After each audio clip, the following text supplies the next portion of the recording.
Wesigenga mukama n'omutima gwo gwonna weewaawo tweyanziza nnyo essaala eyo omusumba Louisius Bujingo awamu n'omukyala bwe tweyongerayo ssaawa minisita w'eggwanga lino Right Honourable Robina Nabbanja bitaddemu engatta olunaku olwaleero n'atuusa obutimba bw'ensiri mu basuubuzi abakolera Kaleerwe. Kinajjukirwa nti omukulembeze w'eggwanga bwe yali alangirira omuggalo guno ogwokubiri yasaba abasuubuzi okusulanga mu butale era n'alagira minisitule evunaanyizibwa ku byobulamu okubawa obutimba obubatangira ensiri okubaluma.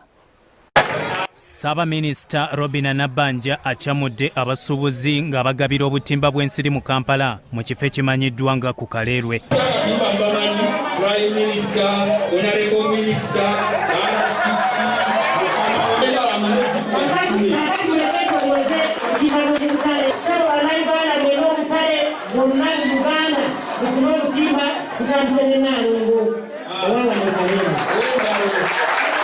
Nabbanja ategeezezza nti azze na nkola mpya ey'okwetuukira nga mukama waabwe bwe yabakalaatidde okulaba ng'obuweereza butuuka era wadde abamu bugombe n'etalina njawulo.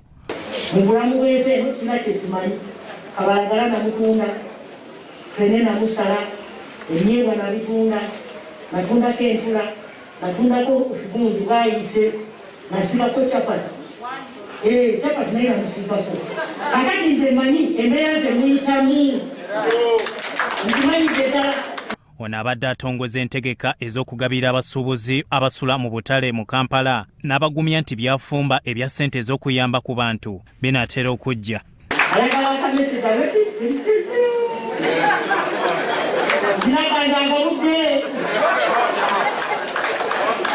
Kati amazima gali mukyali mu nteekateeka kubanga mukimanyi nti si byangu okwawula omutuufu n'atakoze eki n'atali naye olugero tutandiseeko.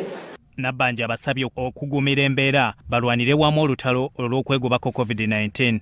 Kale owulira nga emirembe tegiriiwo naye tekyenkanankana ng'omuntu gwe bamaze okuziika oba tuli ffenna.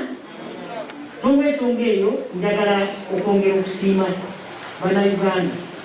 Emabega wali tubali tulagayizaamu balinawo kimwe mu nkaaba Bannayuganda naffe abakozi atuga oba bugenze kumbe bwali bwebaseemu ne bulonga busitule kumpi.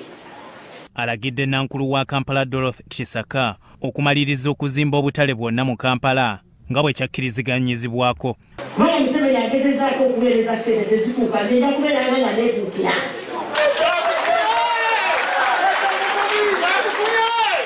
Neetuukira nga tulaba nti omuntu wa bulijjo bwe tuva mu katale kano tugende mu kalala okusinga okola omulundi gumu essente zonna ne bazirya abagezi. Kubanga basente bateewereza naye kati anaakwata ku ssente z'omuntu nga baziweereza bannayo. Abasuubuzi abalagirwa okusula mu butale olw'omuggalo ogw'ennaku bbiri nabo bannyonnyodde okusoomooza kwe bayitamu. Kasuubire bannange tulina essuubi nti gavumenti eteekateeka okubeera ng'etuwa ku kamere.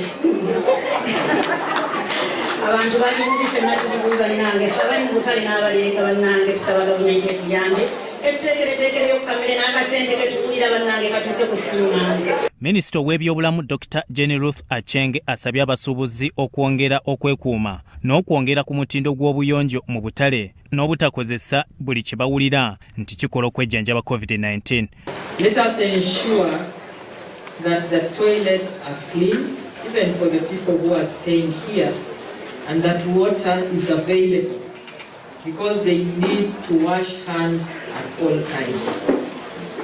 2, we need to continue to spread the news about COVID and the standard operating procedures, which you know.